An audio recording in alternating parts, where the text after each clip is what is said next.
Dan here, welcome to this video.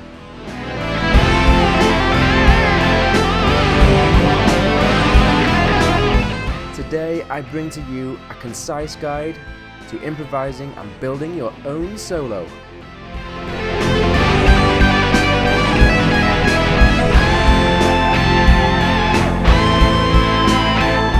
Don't forget to bash that like button if you enjoyed the video and find it helpful, and hit that sub button if you want to see more videos like this in the future.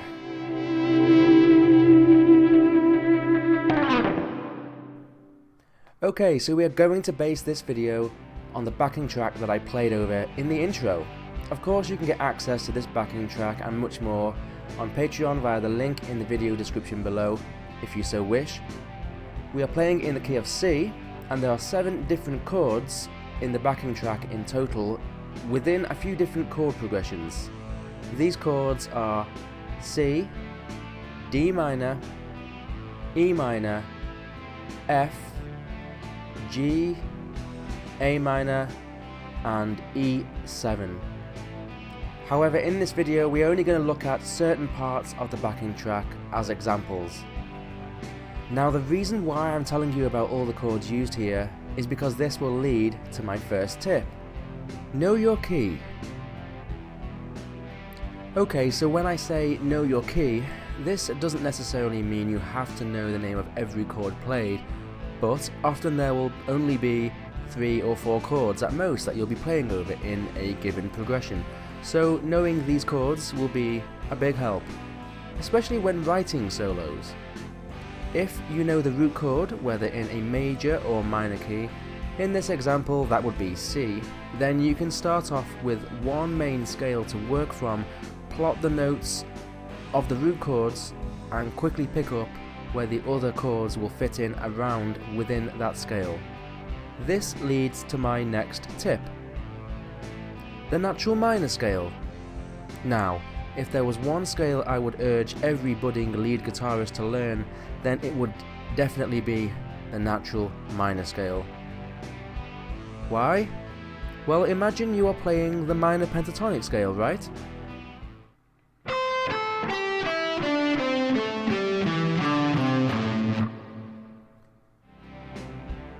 I think of the natural minor scale as really the minor pentatonic scale with the gaps filled in.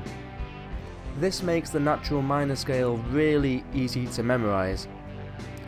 There are also simple extensions you can add to this scale, exactly the same as the ones you can use in the minor pentatonic scale.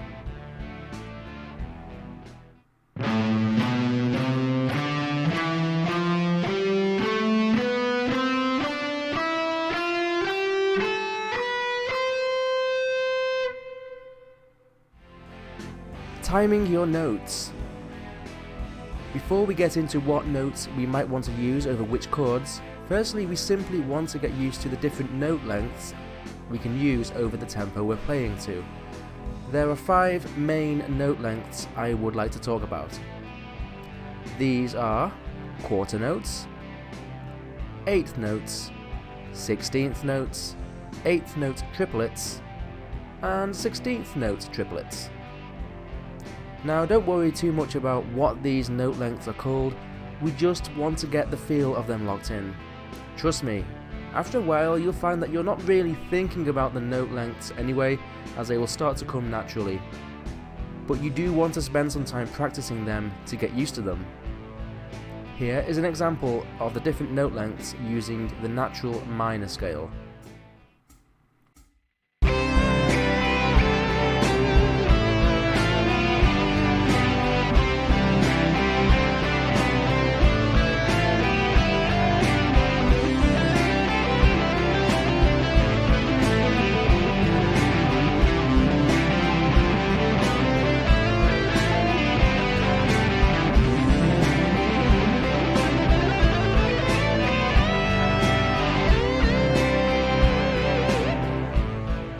In 4/4 timing like this backing track, there are 4 beats to a bar.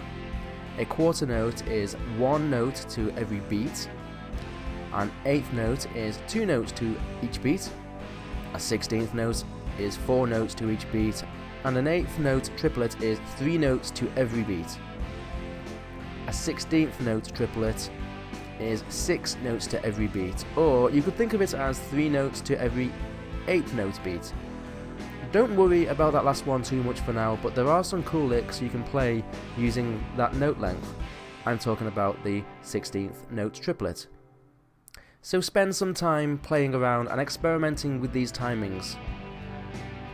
Note choice. When you're playing around practicing with those note lengths that we just talked about, you'll definitely find that you'll stumble upon notes which seem to either fit over the chords you're playing over, or seem to clash with those chords. That's because certain notes you play will make up part of those chords underlying, and some notes will not fit over those chords. Some notes that don't make up the chord you're playing over will sound better with the chord than others, but don't worry too much about that for now. So we are going to take a portion of the backing track as an example. This section contains the chords C, A minor and G. Let's find out where the notes of those chords can fit into the natural minor scale. This is where we can fit the C notes in the natural minor scale.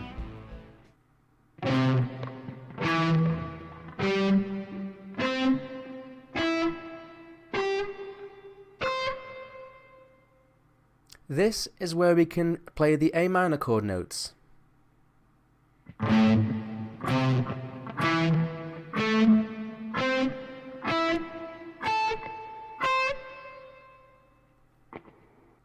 And this is where we can fit in some notes from the G chord.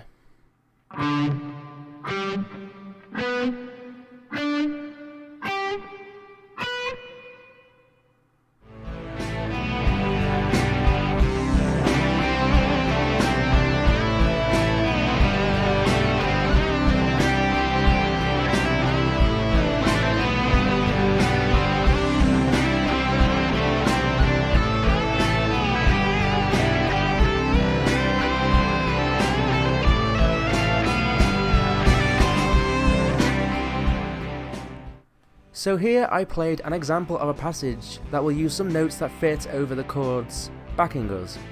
Note that we don't want to strictly stick to just the notes of the chord when playing phrases, because otherwise it'll sound too much like an arpeggio, which is fine if that's what you're going for, but when playing phrases we often want to use passing notes that link together the notes that outline the chords.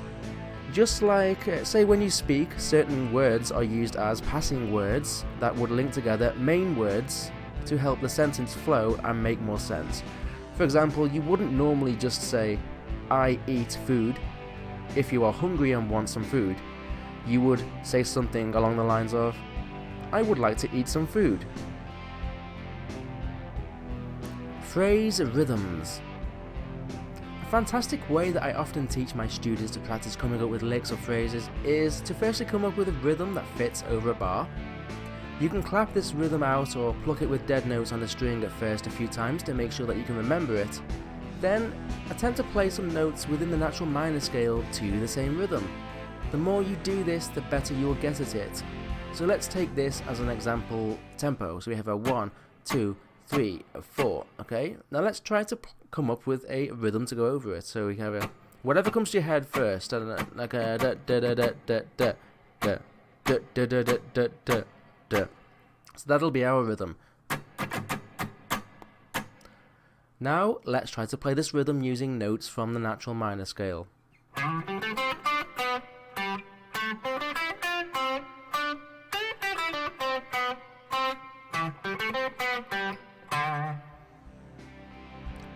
Try to come up with new phrases on the spot whilst you're actually playing as well, and then try to create a version of the phrase that sounds like a question. So let's make an example. That'll be our question phrase, and then a version that sounds like an answer. So we can have a okay as an example. So we have a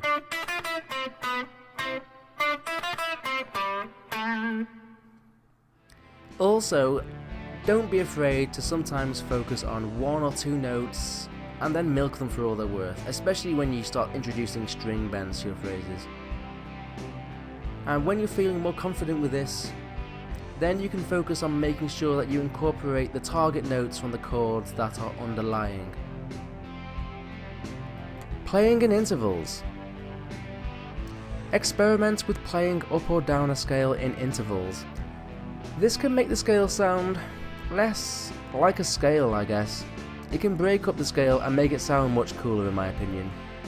For example, here is something that I often play when improvising, and I don't really have to even think about it as it's so locked into my muscle memory. So here we're going to descend in the A natural minor scale using, intervals of thirds.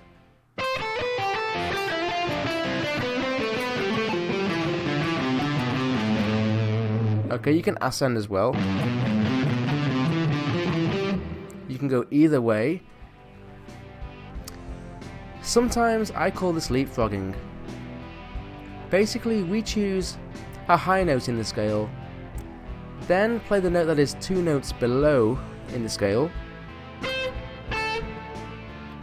Then we do that again, but starting from 1 note below the high note. And so on. You can play this descending or ascending, as I said. It doesn't matter. It's definitely a great thing to get under your belt. Adding other techniques. Okay, so now we are figuring out how to come up with phrases that fit to the chords that we're playing to as well. Try adding hammer-ons, pull-offs, slides, bends, double stops, and anything else that you can think of to create awesome licks.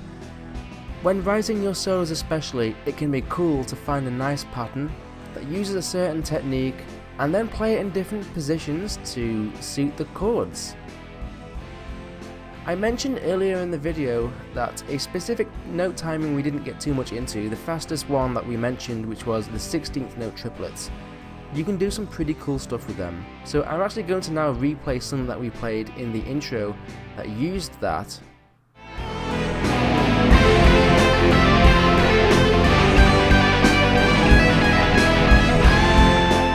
But the main thing here is to just make sure that you experiment. You can use your pull-offs, your hammer-ons, anything that you want. We're not going to get too much into all these techniques because those type of things can be saved for different videos.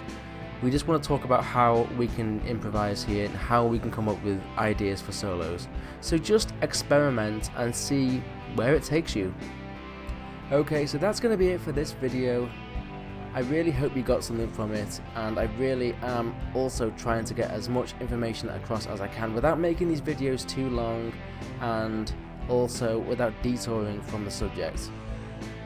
So if you do want to support me with what I do, I want to keep making these videos, make them better and better and better. Hopefully you've been seeing an improvement in the quality. So I'll be putting all my backing tracks on Patreon, and also some Patreon only content will be heading on there this year. I'll be putting as much on there as I can. I'm basically dedicating so much time this year to it, and I'm learning more and more about the software and all the hardware that I've got recently to make these videos a better quality. I'm having so much fun with it, and it's a passion of mine. Hopefully you can feel the enjoyment and you're going to join in with it. Anyway, I'll see you next time. Take care and have a good time playing that guitar of yours.